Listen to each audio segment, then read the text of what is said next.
Welcome to the Unraveling Achiever, the podcast for the person who's done everything right and is now questioning what that even means. I'm Angela McKay, former SVP of HR turned intuitive career coach and soul reading practitioner. I help accomplished folks like you to stop defaulting to what looks good and start building what feels true, because you don't have to turn your life upside down.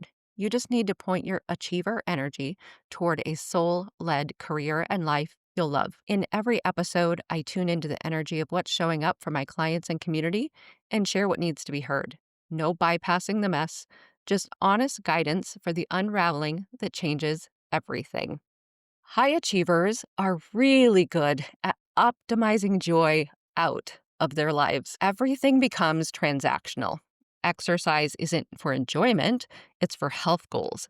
Hobbies aren't for fun, they're for networking or skill building or starting a side gig. Even relaxation becomes a self-care task to check off the list. Fun has to count for something, or it feels like a waste of time, right? I don't know about you, but there have been times that I've tried to make myself have fun and thought to myself, I'm not having fun. I'm doing the thing, but nope, it's not fun. And things I previously thought were fun, they just don't land for me anymore. So maybe you've been asked, what do you do for fun? And you've drawn a blank, not because you don't have an answer, but because you genuinely can't remember what actually makes you happy. What truly lights you up?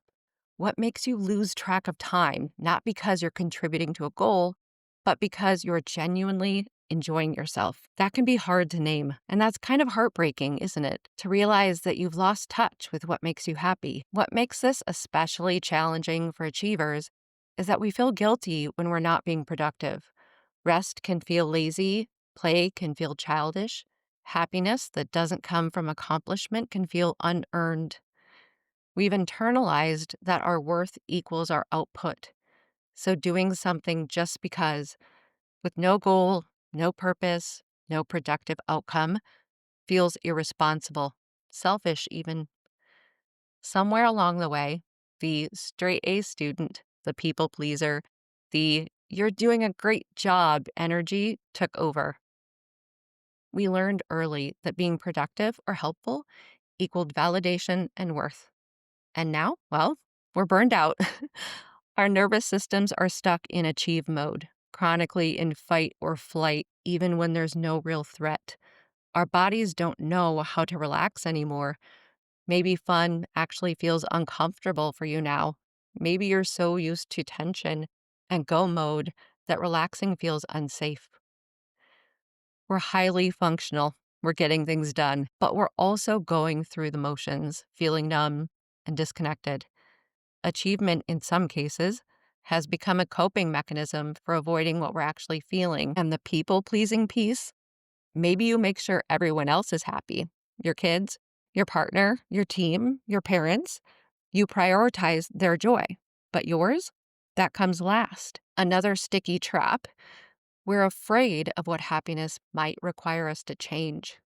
If we admit what actually makes us happy, we might have to acknowledge that the way we're currently doing life doesn't.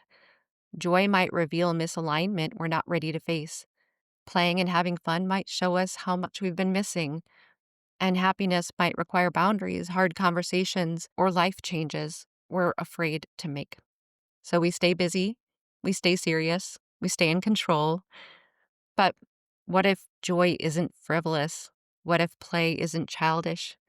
What if fun isn't something you have to earn through achievement?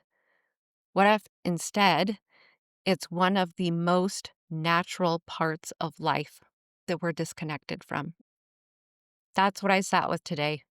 I tuned into the energy of fun, joy, and play. What it actually means to prioritize these not as a reward, but as a way of being. I received 3 messages for you, and here's what came through. So for the first message, I received that it's still in you, the childlike play that you were engaged in when you were little, the wonder, the curiosity, and the imagination that came natural to you then, it's still there. It's just dim and buried. So there's a different way of looking at life when we're a child. And then there's a lot that we go through and we end up looking at life like an adult. But the way that we looked at life as a child, there are certain ways that are still completely natural to you now. That wonder, that curiosity, that imagination, it's all still there regardless of where we are in our life stage. It's just that everything's kind of piled up on top of it. It's buried and it's dim. So for this message, I'm receiving an insight for you to just follow your curiosity. What are you curious about? Anything that you think of when I ask that question of what are you curious about, just let yourself start to explore that. And then how can you involve others in that curiosity?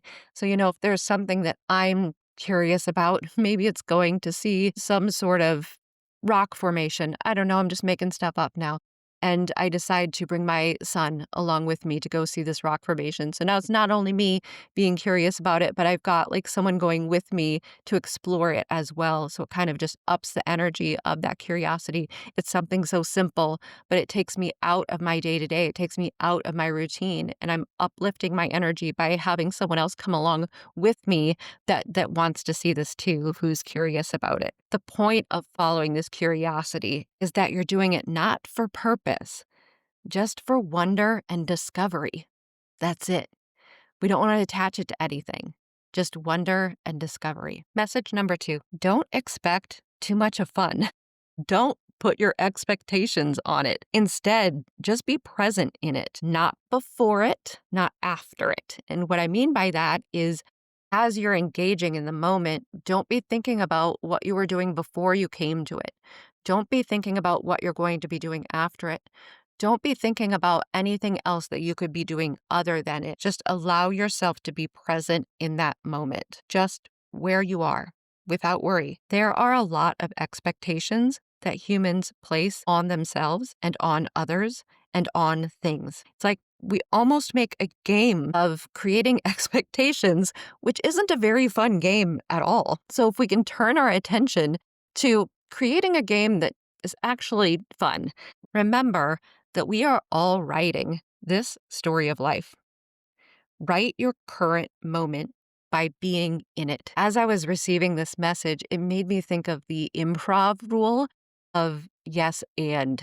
So there's almost like this encouragement in this moment of play of rather than putting the expectations on the moment, rather than being in the moment before it or the moment after it, just being in that moment and having this yes and attitude towards it. So like not only am I doing this, and it kind of leads to like this next little spark or keeps you engaged in that moment. It keeps you present. Message number 3. This one came through and I was like, really? But yes, really. I take the messages, you guys, and then I give them to you. It was talking about an imaginary friend.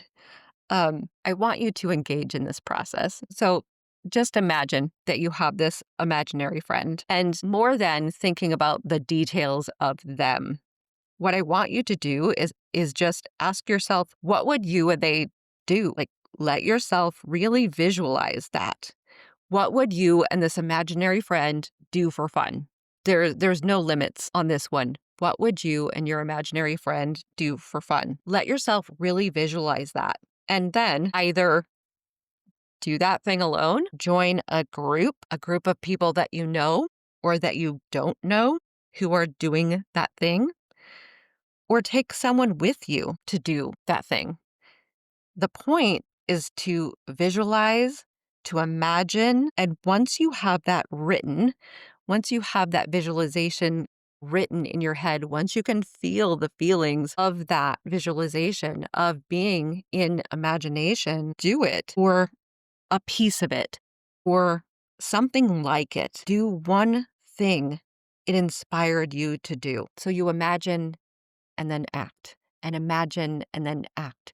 So it's just this really creative process of taking yourself out of your day to day and imagining what it would be like to have fun with this imaginary friend and then pulling a piece of that visualization into your life. Like I said, it felt silly when I got it. It was imaginary friend, but it's really just a tool to get you out of the constant cycle that you're in or the routine of what it is you do day in and day out, those elements that kind of buried or dimmed that childlike wonder and curiosity and imagination that still lives within you.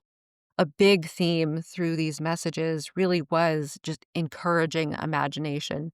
It's still there. It's still lit. We just want to kind of fan that flame and allow it to grow. So to recap those messages, it started off by saying that it's still there. So that childlike wonder, curiosity, and imagination, it's still there. And the way that you can spark it just a little bit more is to follow your curiosity. Follow what you're curious about. Involve others. And remember, it's not for purpose. It's just for wonder and discovery. Let go of it having some sort of something that it needs to serve. It doesn't. It's just serving you by allowing this fun and joy and play to be sparked in you again. Then there was the don't expect too much of it. Don't put your expectations on it. Don't play the game of expectations with your moment of fun. Just be present in it and take that yes and approach to being in your moment of fun. And then we have our imaginary friend and the adventures we're going to go on with our imaginary friend so that we can then pull some of that magic into our current life, either by engaging in those things or engaging in things that are like that, something that allows you to feel like that. It's like you're sparking fun as an adult because you've just disconnected from what that means for you now in this season of life versus what it might have been in another season of life. We're just sparking it again. We're doing something that encourages imagination. All right, my friends, that is the energy of fun, joy, and play. That's what it has to say for my productive high achievers. If what you heard today resonated, I'd love to support you in going deeper. Soul Reading is a 75-minute one-on-one session where I open your Akashic records and help you reconnect with what your soul already knows about your path, your purpose, and what's next. You can learn more and book at angelamckllc.com/soul-reading. And if this episode landed for you, subscribe or follow so you don't miss what's coming next. New episodes drop every Wednesday. Thanks for being here. And until next time, take care.